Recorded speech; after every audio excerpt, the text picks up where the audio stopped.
જય શ્રી કૃષ્ણ. ફઈના ઘરે પહોંચી અને પછી અમારો દિવસ કેવો રહ્યો તે બતાવું.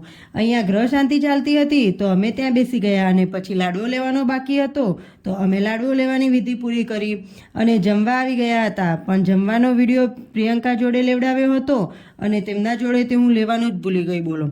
અને થોડા આરામ કર્યા પછી મામેરું ભરવાની વિધિ પણ ચાલુ થઈ જાય એટલે અમે ત્યાં આવી ગયા. મામેરું પતાવીને અમે આવી ગયા હતા ગોત્રીજો ભરવા માટે.